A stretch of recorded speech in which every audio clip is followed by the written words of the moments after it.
All right, everyone, let's dive into this beautiful geometry problem about three circles packed inside a semicircle. And if you're enjoying these problem breakdowns, don't forget to like, subscribe, and drop a comment below.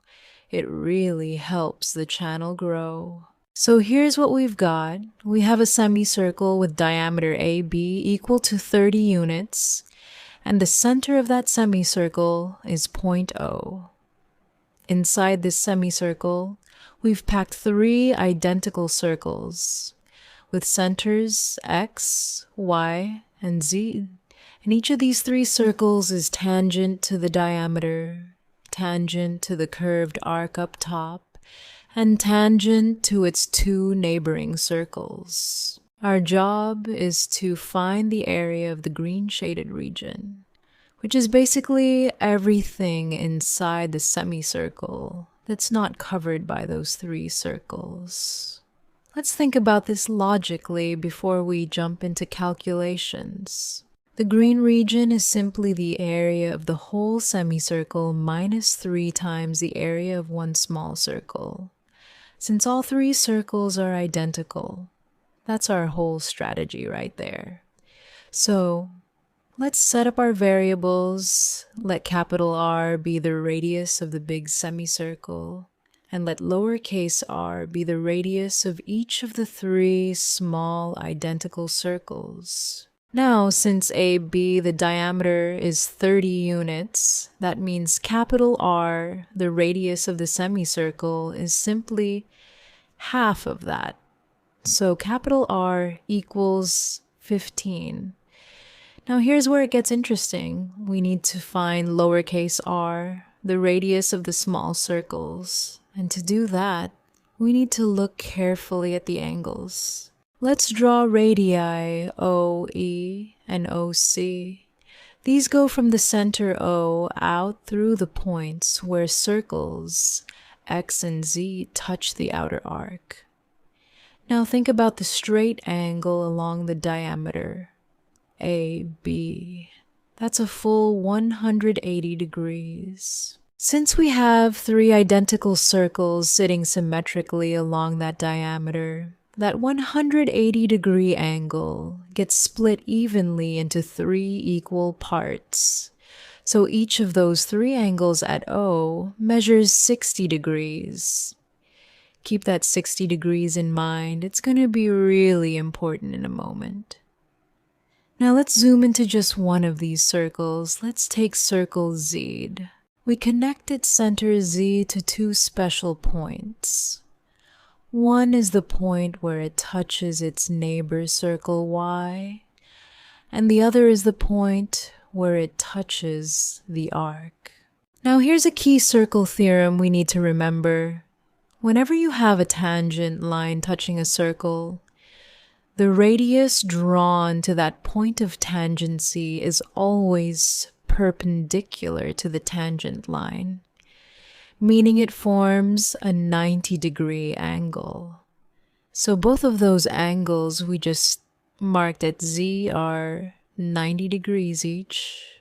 Now, let's draw the line OZ, connecting the center of the semicircle to the center of our small circle Z. Here's an important geometric fact. When two circles are tangent to each other, or a circle is tangent to a curve, the centers and the point of tangency all lie on the same straight line. So this line OZ actually passes right through the point where circle Z touches the outer arc. Now because of this setup, we get two smaller right triangles formed on either side of line OZ. And because of the symmetry in our figure, these two triangles are congruent to each other. Since they're congruent, that 60-degree angle we found earlier at O splits evenly in half, giving us two angles of 30 degrees each. Now we're ready to solve for lowercase r using trigonometry. Let's look at this step carefully. The segment from O to the arc along this line represents the full radius of the semicircle, which we said is 15. But center Z is sitting at a distance lowercase r away from the arc, because that's its own radius. So the distance from O to Z is 15 minus lowercase r. Now, in the right triangle we've formed, the side opposite our 30-degree angle is lowercase r. And the hypotenuse of that triangle is 15 minus lowercase r. So we can write our trigonometric ratio, sine of theta equals opposite divided by hypotenuse, which gives us sine of 30 degrees equals lowercase r, divided by the quantity 15 minus lowercase r. Now, we know from our special angles that sine of 30 degrees is exactly 1/2. So, we can substitute that in, giving us 1/2 equals lowercase r divided by the quantity 15 minus lowercase r.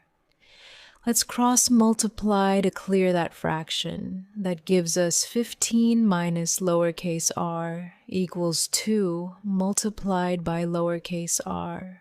Now watch this step. We're going to add lowercase r to both sides to gather our r terms together.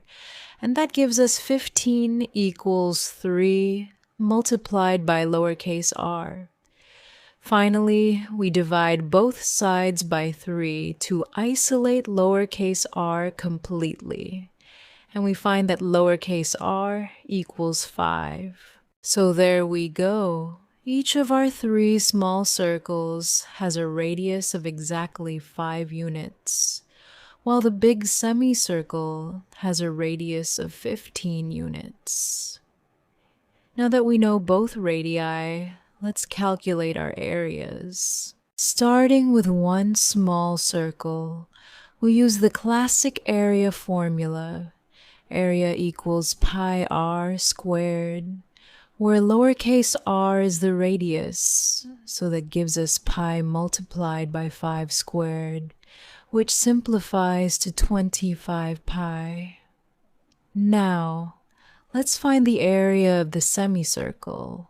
Since a semicircle is just half of a full circle, our formula becomes area equals pi r squared divided by 2, using our capital R this time.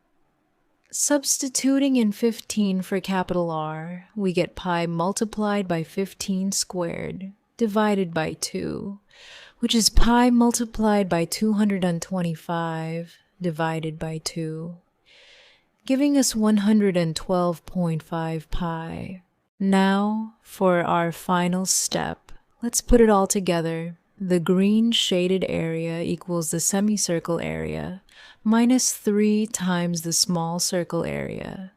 That's 112.5 pi minus 3 multiplied by 25 pi. 3 times 25 pi gives us 75 pi. So subtracting, we get 112.5 pi minus 75 pi, which equals 37.5 pi. So our final answer, the green shaded region, has an area of 37.5 pi square units.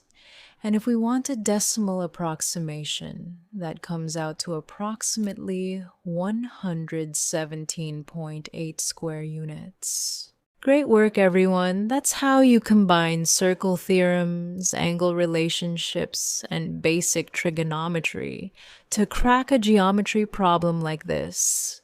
And if this explanation helped you understand it better, make sure to hit that subscribe button, drop a like, and leave a comment letting me know what topic you'd like to see solved next.